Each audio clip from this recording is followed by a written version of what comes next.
Thank you very much for that generous introduction. Some of you have heard that bio already. It's a huge privilege to be asked to speak for the fourth time at this amazing conference, and to be asked to reflect on my experience over the last 3 days, which has been the most amazing experience. I have met many distinguished people, heard many powerful and amazing speeches, and met people from all over the world, but the people who have made the biggest impression on me at this conference are the students. Amity students are just incredible. We've heard about their entrepreneurialism. I've been able to see plenty of what they're doing, to hear their passion, and it fills me with confidence about the future of the world, to know that there's that generation coming into the world, and hearing from so many of them that what they want to do is to do good and to make the world a better place through what they're going to do, having been educated to such a high standard in this amazing university.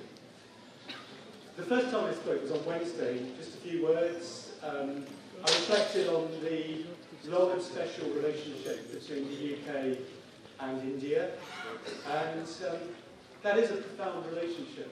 I shared with you some thoughts about, I'm immensely proud that Mahatma Gandhi was so influenced by an Englishman, John Ruskin, such a powerful influence on his thinking. And that's very special. Sophia Duleep Singh, one of the suffragettes, struggling alongside other English women, 100 years and 3 days ago, their victory, for the first time, votes for women in England. And India contributed to that, and that's just incredible. Our Science Museum in London, and museums are such amazing places, aren't they? They bring the world together, just like universities bring the world together.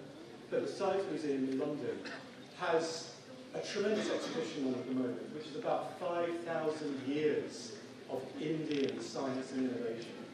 And it blew me away seeing that exhibition and realising what an intellectual powerhouse India has been for so long. And this relationship between the two countries has been so special because we've influenced each other. I mentioned yesterday Yasmin Al-Brown, who's a very well-known journalist in the UK, a visiting professor at Middlesex University. She's written a book called Exotic England. Not Exotic India, she's originally from India, family from India. Exotic England, because of the influence that India and Asia have had on England, on the UK. And the UK is so much better for it. And I count myself among the many English people who've always been so curious about India.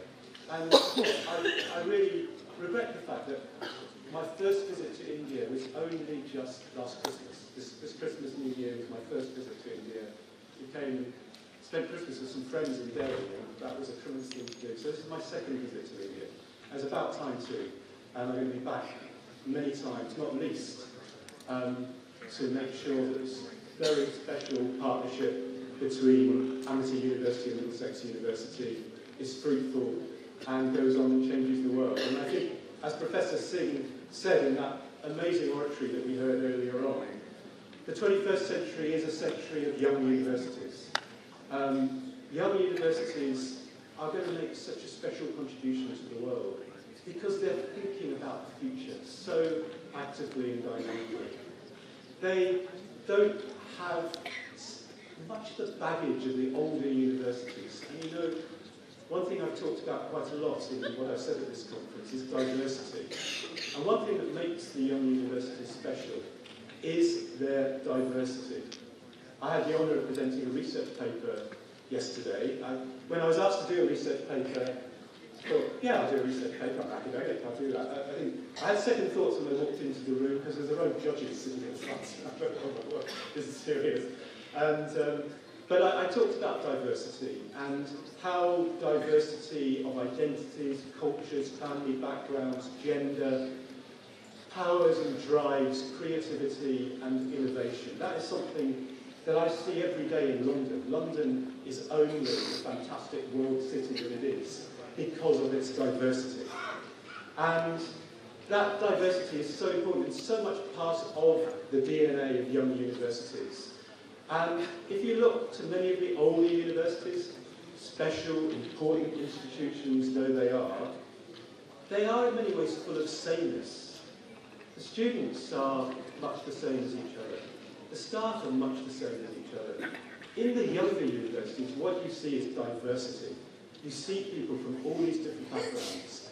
That is not just important in this world where we must encourage people to mix together. There's still far too much separation, far too much fear of the other.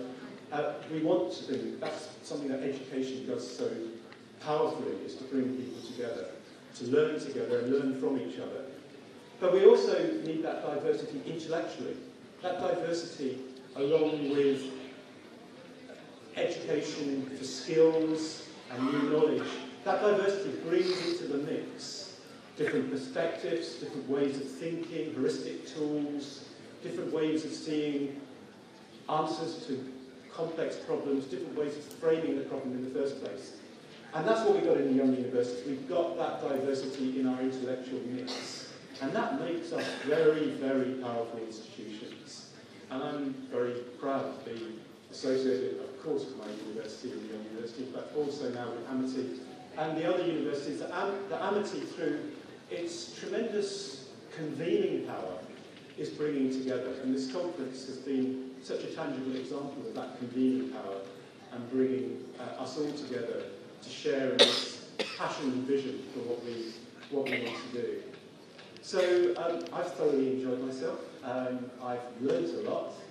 I've shared my own perspectives. It took me back. I said that many English people would be curious about India. I was born in 1956, which is quite a long time ago, looking at some of you in the audience. And I was born in a town called Gravesend in North Kent.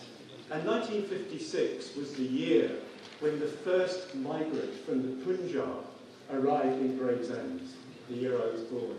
So I grew up in my hometown alongside that new community. And in fact, in the late 1970s, when I wrote my undergraduate dissertation, about the Sikh community in Gravesend. And it was an